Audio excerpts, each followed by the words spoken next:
día de hoy yo les voy a platicar el cómo iniciar en el ámbito de la seguridad industrial. Entonces, créanme que no les voy a hablar de algo nuevo. Yo creo que no hay una fórmula mágica, yo creo que no hay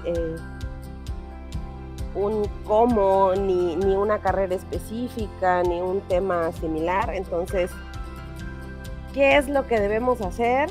Y yo creo que a partir de ahí tenemos que basarnos en todo lo que hagamos en adelante, es en el querer hacerlo y en el amor que le tenemos a la profesión. La curiosidad de ejercer en el ámbito de la seguridad industrial, y digo, es padrísimo porque pues a todos nosotros nos ha tocado, ¿no?, estar batallando con la parte de qué es lo que voy a hacer, cómo lo voy a hacer, cómo empiezo, a dónde voy, con quién me dirijo. Y yo creo que ni siquiera nosotros como estudiantes, sino también a todos de manera en general, empezando por los patrones, deberían de enfocarse en esta parte, ¿no?, de cómo iniciar. Ustedes ya tienen más de la mitad del camino avanzado, porque ya no necesitan explicarles las cuestiones técnicas. ¿Qué van a hacer ahora? Estudiar, no queda de otra. No podemos nosotros brincarnos las trancas y decir, pues ya salí de la carrera, ya terminé, y entonces voy a ejercer y hasta ahí queda. No, señores. Todos y cada uno de los días que van transcurriendo, nosotros tenemos que seguir estudiando, tenemos que seguir aprendiendo, porque así nos toca, no tenemos de otra. La parte de la seguridad industrial es totalmente cambiante, se actualizan las nuevas tecnologías, nos ayudan a desarrollar de mejor forma nuestros trabajos. Entonces, tenemos que seguir estudiando, tenemos que seguir actualizándonos. ¿Qué más tenemos que hacer aquí? Mucho ojo, chicos, con la visión de túnel. Cuando nosotros ingresamos a laborar en cualquier empresa, en cualquier giro, lo primero que tenemos que hacer es conocerla. Tenemos que conocer la empresa, el giro, tenemos que saber qué hace, cómo es su proceso productivo, qué tipo de maquinaria y equipo maneja, qué tipo de sustancias químicas maneja, cuál es su producto terminado, qué es lo que hacen, cuántos trabajadores tienen, dónde está ubicada, cuál es la parte medular de todo su proceso, y sobre eso nosotros vamos a construir toda la parte de seguridad industrial. Nosotros tenemos que averiguar si la empresa ya tiene política, si la política se aplica, si no se aplica, si fue aprobada. Eso es la parte que nos corresponde. No podemos llegar nosotros a imponernos. La parte de seguridad, y ojo con esto, no es niñera de nadie. Todo aquel que les diga que ustedes tienen que ir a exigir que la gente se ponga el casco, perdón, no somos niñeros de nadie, pero tenemos que hacer una muy buena chamba. ¿Cómo? Apoyando a la gente que lo necesita, capacitando a la gente que lo necesita, dando las herramientas, tanto administrativas como las herramientas físicas, ¿no? Todo el equipo, la maquinaria y equipo, vigilar la parte de mantenimiento. No lo vamos a hacer nosotros, ni vamos nosotros a hacer el trabajo de las demás áreas, ¿ok? Lo que nosotros tenemos que hacer es ser, y así lo defino yo, ser el arroz de todos los moles. Nosotros, como parte de seguridad industrial, nos toca ir y decirle al patrón, oye, fíjate que nos están requiriendo esto, entonces ayúdame, ¿no? Necesitamos tu apoyo como patrón, como gerencia, como dirección, para que nos apoyes, nos firmes, nos autorices la política, el recurso, lo que necesites. Y luego te vas con compras y le dices a compras, oye, ¿sabes, compras? Fíjate que necesito tal cosa, pero con estas especificaciones. Y luego te vas con los de mantenimiento y le dices, oye, ¿sabes qué? Necesito que me apoyes porque hay que realizar este programa así, así, así, así, así. Hay que llenar esto, hay que llenar el otro. Nosotros no vamos a hacer su trabajo. Vamos a ser los facilitadores para que todo en coordinación funcione. La parte de seguridad industrial es bien importante, trabaja en equipo. Ciertamente, somos líderes, pero trabajamos en equipo, ¿ok? Entonces es bien importante que ustedes se apoyen en todas las áreas. Todos los trabajos son importantes, todos los trabajadores son importantes, y también hay que estar bien pendientes de los muchachos. No somos niñeros, insisto. No vamos a andar detrás de cada uno de los trabajadores porque no hay cuerpo que lo aguante. no vamos a poder nosotros estar en todos los frentes del trabajo todo el tiempo, sobre todo si somos nosotros o es un departamento de 4 o 5 personas, pero si tienes 100 trabajadores, pues ni cuándo puedes. Entonces eso es bien importante, que hagamos mucha concientización, sobre todo que para que ustedes puedan, ojo, y esta parte es bien importante, para que ustedes puedan hacer una supervisión en campo, necesitan conocer la tarea que van a supervisar. Necesitan conocer el equipo de protección personal que están brindando, cómo se usa, cuál es la indicación del fabricante, si se ha revisado, si no se ha revisado. Ustedes lo tienen que saber previo a las actividades, no en el momento, ¿okay? Porque ustedes, si no conocen la actividad, simple y sencillamente no la pueden supervisar, aunque se escuche trágico y feo, esa es la realidad. Tenemos nosotros que conocer la actividad que vamos a supervisar para poder decir, te hace falta esto, te hace falta aquello. Y mucho ojo, los checklists, porque eso sucede mucho y nos preguntan mucho en la parte de seguridad, no son únicos. No hay un solo checklist para todo.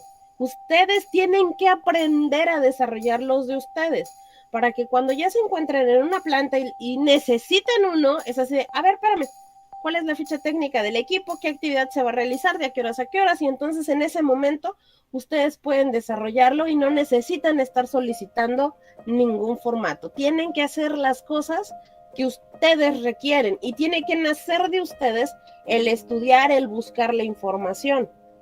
Entiendo que en línea hay muchísima información disponible, más de la que muchos de nosotros quisiéramos quizás, porque más allá de que los ayuden, los confunden, porque hay muchísimos parámetros. Y les voy a poner un ejemplo bien fácil. Cuando uno tiene extintores, para empezar debes de saber si son extintores de CO2, si son extintores de agua, si son extintores de PQS. Y a partir de ahí tú tienes que crear tu propio check, porque si tomas uno X que encuentras en la red y resulta que corresponde a un agente extinguidor diferente al que tú tienes, pues simplemente desde ahí ya no te funciona, ¿ok? Entonces, bien importante, muchachos, tenemos que conocer el centro de trabajo y tenemos que ver desde ahí qué cosa nos va a aplicar. ¿Qué les recomiendo yo? Nosotros tenemos una norma que es padrísima, y es la norma 030 de la Secretaría del Trabajo del año 2009, si no estoy mal. Esta norma tiene una característica que creo que ninguna de las otras lo tiene. Es la única que le da obligaciones exclusivamente al patrón y no a los trabajadores. Y si no me creen, dense una vueltecita, lean las normas, denle una revisada y me cuentan. Esta norma lo que te va a decir es, necesitas un diagnóstico, y para hacer tu diagnóstico tú me tienes que decir a mí cuántos trabajadores tienes. ¿Tienes 50? ¿Tienes 100? Una vez que ya decides cuántos tienes, 100 o más o menos, tú decides, es que tengo 100, tengo 50, tengo 75, tengo 300, tengo 500, tengo 1000, perfecto. A partir de ahí es cuando tú vas a iniciar a hacer tu diagnóstico. El diagnóstico ustedes lo pueden hacer bien fácil, bien sencillo, muy simple en la parte de la SINOM. Es una herramienta que viene en el portal de autogestión de la Secretaría del Trabajo y Previsión Social. Desde ahí ustedes pueden sacar un diagnóstico normativo, pero va a ser exclusivamente de la Secretaría del Trabajo. Y ojo, esa herramienta no está actualizada. Le falta la 35, la 36 y la actualización de la 018. Entonces esa parte ustedes la tienen que complementar. Ahora bien, ya hicimos eso. Ya sabemos qué puntos nos tocan en materia de seguridad. Perfecto. ¿Pero qué creen? El realizar la matriz de requisitos legales, que es por donde ustedes tendrían que empezar, no solamente va a aplicar a partir de Secretaría del Trabajo. Tienen ustedes que ver, de acuerdo a su proceso, de acuerdo a las sustancias, de acuerdo al giro que ustedes tengan o que tenga la empresa, qué otra normatividad me va a aplicar. Porque puede ser que a lo mejor me corresponda a SEA si tengo hidrocarburos, puede ser si a lo mejor por el tipo de residuos que yo genero me toca Semarnat, puede ser que tenga por ahí algún comedor industrial y me aplique la Secretaría de Salud, puede ser que a lo mejor esté en el giro de medicamentos o dependiendo en donde ustedes estén, va a ser las otras dependencias que le van a aplicar. Entonces esta parte es bien importante, no solamente como área de seguridad industrial, muchas veces no solo vemos la parte de seguridad de forma específica, sino también apoyamos a la parte de medio ambiente, apoyamos a la parte de calidad y demás. Por eso es bien importante, si nosotros vamos a hacer una matriz de requisitos legales, y si no existe departamento de seguridad, tendremos que ver todas las otras áreas como medio ambiente y protección civil. Si existe y están divididos, qué cosa que sería excelente en todas las empresas, bueno, pues únicamente haríamos la parte de seguridad. Pero es bien importante, valoren su trabajo. Yo entiendo que ustedes como recién egresados, como chicos que apenas van a salir, a lo mejor algunos estén buscando hacer pasantías o demás, es bien importante que aprendan todo lo que ustedes puedan, pero no aprendan mañas, por favor, aprendan a hacer las cosas bien. Esfuércense, busquen la información, tenemos miles de millones de datos en internet, en Face, hay muchísimos grupos donde hay muchísima información y vayan a eso, a la información. Y algo que sí les voy a pedir encarecidamente, ojo, porque en algún momento alguien me lo comentó a mí, fue no te quedes con lo que alguien te dice. Ve, busca, verifica y checa si realmente lo que te están diciendo es verdad o es una gran mentira, aunque te lo dijo muy bonito. Entonces, mucho ojo con esa parte, chicos. Tenemos nosotros que comprobar que efectivamente la información que se nos esté dando sea verídica. Es lo que ustedes tienen que aprender a detectar. Cuando la persona sea de mucho renombre, cuando la persona o el capacitador sea, híjole, la coca del desierto, pues ustedes también tienen que aprender a investigar y no solo quedarse con lo que les dan, sino a buscar, a leer la bibliografía. Y recuerden que no solamente tenemos normas, sino tenemos libros en el área de seguridad industrial, tenemos libros en el área industrial, en mantenimiento, tenemos de todo lo que ustedes puedan y necesiten, hay libros. Entonces es bien importante que se vayan a ellos y que no se queden con lo que les está diciendo la persona. Hay que consultar 2, 3 autores de lo mismo y a partir de ahí tener un criterio propio. Nos vamos a la ley, nos vamos a la norma, nos remitimos a la doctrina y de ahí yo extraigo un criterio que no va a ser mío, que es un criterio que a lo mejor yo saqué de la ley, que a lo mejor yo saqué de la norma, pero está escrito. Y entonces yo me baso en eso porque ahí está. Y cuando a mí llegan y me preguntan, oye, ¿tú por qué haces esto de esta y esta y esta y esta forma? Agarro mi norma, agarro mi ley y le digo, pues aquí dice. Y con la pena del mundo, pero si la norma lo dice, sí se cumple y se acabó. No me complico. Tenemos fichas técnicas, recuerden, respecto de equipos de protección, tenemos manuales de usuario, tenemos recomendaciones del fabricante. A todo eso es a lo que nosotros debemos de ir. Y no hagan lo que se hace comúnmente, de que es que me contó, es que me dijo, es que así se hace, es que así lo he hecho siempre. Yo hago esto porque tengo la base para decir el por qué lo hago y lo hago de la mejor forma. Y me he estado actualizando para acreditar que efectivamente así es. ¿Okay? Entonces, eso es lo que ustedes tienen que cuidar y es bien importante. Ojo, van a encontrar muchísima literatura y tienen que saber escoger. Tienen que saber escoger qué cosa van a leer, qué sí, qué no. No todo les sirve. Es bueno tener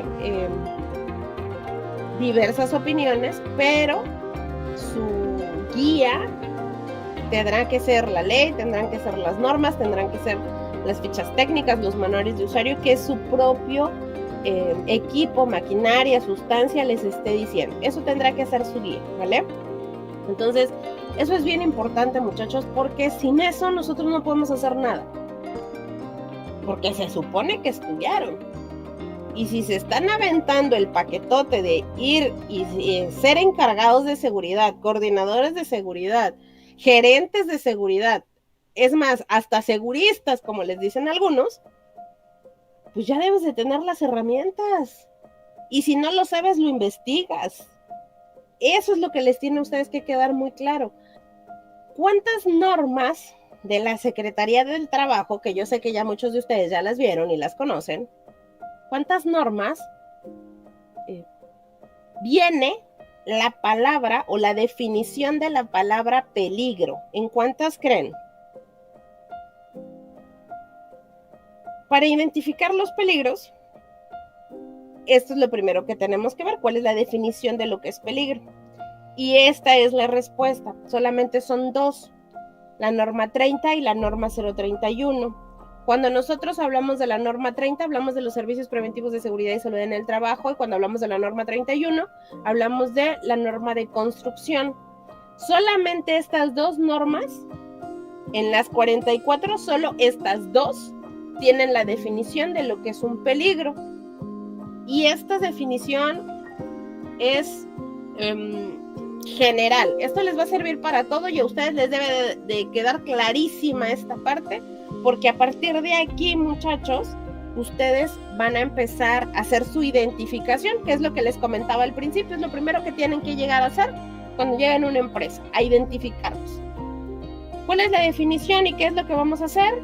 Bien fácil, nos dice, son las situaciones del ambiente laboral determinadas por las características o las propiedades intrínsecas y en las que es posible que ocurra un daño. En pocas palabras, es aquella fuente con un potencial para generarnos a nosotros una lesión. Y no solo a nosotros, porque eso lo dice la norma, pero en la ISO 45001, que también lo menciona, nos va a decir que es un efecto adverso a cualquier condición física, mental o cognitiva de la persona. O sea, esa es una fuente y nos puede generar. No significa, muchachos, que nos tenga que pasar algo, sino que pudiese pasarnos algo. Si son 44 y yo les estoy diciendo que solamente en dos, hay 42 que obviamente no lo tienen. Ustedes me pueden decir por qué es tan indiscriminado, por qué no le ponemos atención a la parte de peligro. ¿Por qué será?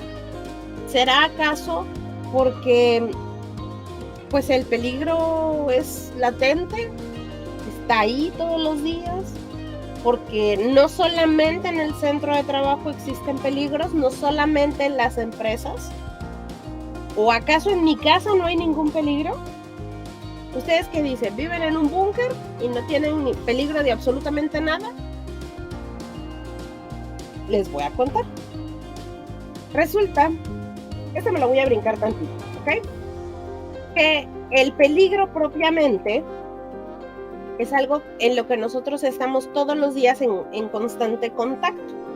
Nosotros tenemos no solamente peligros en el centro de trabajo, sino también en la casa, también en la calle, también en la escuela. Desde que te levantas de tu cama y no te pones sandalias para irte a bañar, tú estás expuesto a...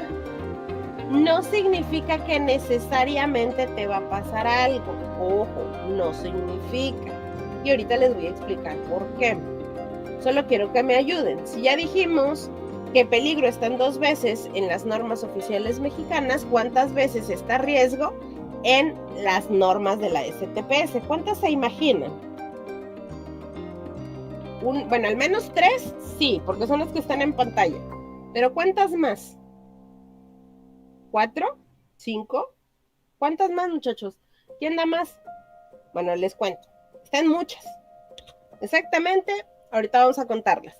Tenemos 3 aquí, estamos hablando de norma 4, hablamos de maquinaria y equipo, norma 5, sustancias químicas peligrosas en su manejo, norma 10, sustancias químicas que modifican en el medio ambiente laboral, llevamos 3, norma 12, radiaciones, norma 20, recipientes sujetos a presión, llevamos 5, norma 23, minas, llevamos 6, norma 28, procesos con sustancias químicas, llevamos 8, 9, y norma 29, hablamos de mantenimiento eléctrico.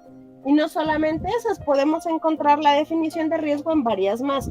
Pero ¿cuál va a ser aquí lo importante y lo que nosotros debemos de tener en consideración? Esto. Resulta que cuando el peligro está allá, y me voy a permitir poner una rayita acá. Pero de otro color, porque si no, resulta que aquí hay una división, ¿ok? Imagínense que los dos circulitos están separados. Cuando nosotros estamos de este lado, aquí como presencia humana, nos vamos a poner bien coquetones. Ahí está, bien coquetones nosotros de este lado. Y el peligro está aquí, mientras no nos le acerquemos al peligro, llámese como se llame, pues nosotros vamos a estar de este lado bien bonitos y bien preciosos, sin que nos pase absolutamente nada. El problema es cuando nosotros vamos a interactuar con ese peligro, porque resulta que tenemos que convivir con él, porque me toca en el trabajo hacer una manipulación de sustancias químicas peligrosas, porque me toca hacer un trabajo en espacios confinados, porque me toca hacer la parte de mantenimiento eléctrico, porque me toca hacer un trabajo de corte y soldadura, porque me toca hacer un trabajo en alturas, lo que sea, lo que me toque, ¿ok? Cuando yo entro en contacto con este peligro, cuando yo tengo que convivir con él porque el trabajo así me lo exige, porque tengo que salir de la casa para trabajar o lo que sea, bueno, entonces es cuando se forman aquí, la parte roja que vemos es la interacción. Esa interacción nosotros la vamos a conocer como riesgos. ¿Por qué es más importante conocer el riesgo que el peligro? El peligro lo tenemos que identificar y se acabó. Pero cuando nosotros conocemos los riesgos asociados a cada actividad que estamos realizando, nosotros entendemos qué es lo que nos puede pasar por realizar esa actividad de una forma correcta o de una forma incorrecta. Y es cuando tenemos la decisión. ¿Qué decisión? Se preguntarán ustedes. Pues de hacer las cosas bajo procedimiento de seguridad o decir, ay, me tardo mucho en ir a traer una escalera para subirme a cambiar un foco. Es más, agarro la silla y me tardo, ¿cuánto te gusta? 1 minuto en subirme y bajarme de la silla para cambiar un foco. Y entonces nosotros vamos a tener el poder de decisión en nuestras manos y prever la consecuencia que vamos a obtener como resultado de la exposición a ese peligro. En pocas palabras y en palabras muchísimo más sencillas, si nosotros no hacemos una correcta evaluación y análisis de los riesgos a los que estamos expuestos por las actividades que realicemos, vamos a tener consecuencias buenas o malas. Una consecuencia buena, si hago un buen análisis, es que voy a tener controles efectivos. ¿Como cuáles? ¿Se acordarán ustedes de la jerarquía de controles de riesgo? Bueno, perfecto. La primera era eliminar. La segunda, sustituir. La tercera es controles de ingeniería. Estas tres, ojo con esto, estas tres no dependen de la voluntad de la persona ni del ser humano.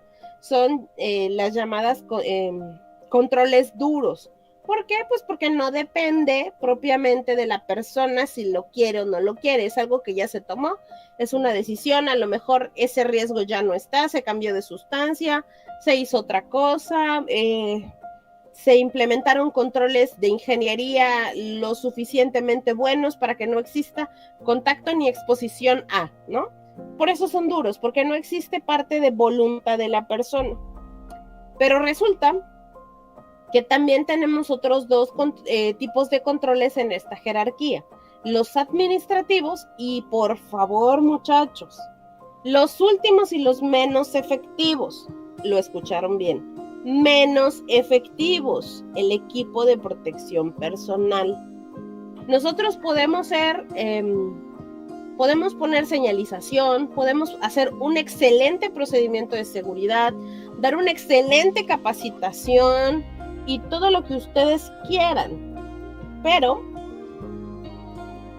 Si la persona a quien le estamos dando el procedimiento no lo lee, ¿de qué nos sirve? Si la persona a quien le damos la capacitación no nos pone atención y no entiende lo que le estamos diciendo, ¿de qué nos sirve? Si ponemos señales y resulta que las señales no son correctas, ¿de qué nos sirve? ¿Estamos de acuerdo? En estos últimos dos controles, hablando de los controles administrativos y hablando del equipo de protección personal, va a ser una parte fundamental la persona. Si la persona entiende, si la persona acude a las capacitaciones, pone de su parte y le está echando ganitas a la parte de seguridad, pues va a ser excelente, porque nos está ayudando a hacer nuestro trabajo de mejor forma. Pero cuando la persona es apática, la persona no quiere estar ahí, a la persona ya le enfadaste porque resulta que le das cursos de 8,000 horas para firmarle algo, o resulta que le haces un trámite de 5 horas para poder liberar un permiso de trabajo, pues obviamente no le va a gustar. Por eso nosotros tenemos que hacer lo más eficiente que se pueda nuestras actividades, ¿ok? Entonces, estos dos van a ser los controles blandos y tenemos que apostar por los duros, tenemos que apostar por los controles de ingeniería, que entiendo, nos cuesta más pensarle un poquito más, pero nos dan mucho mejores resultados, muchachos.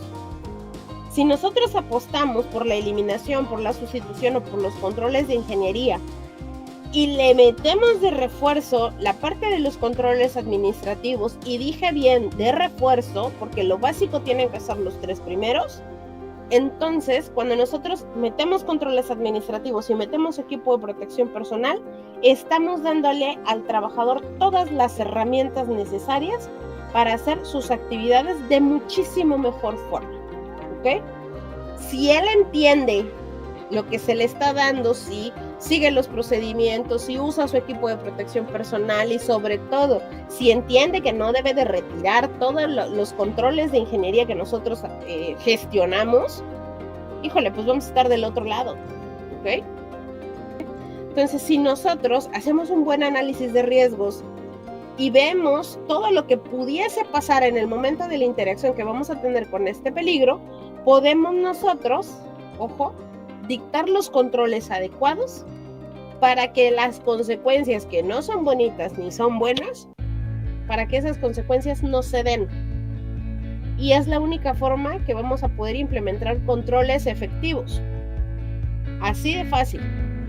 Pero tengo yo que haber hecho una muy buena identificación de los peligros, tengo yo que saber cuál es el riesgo asociado a esa actividad y por lo tanto tengo yo que conocerla.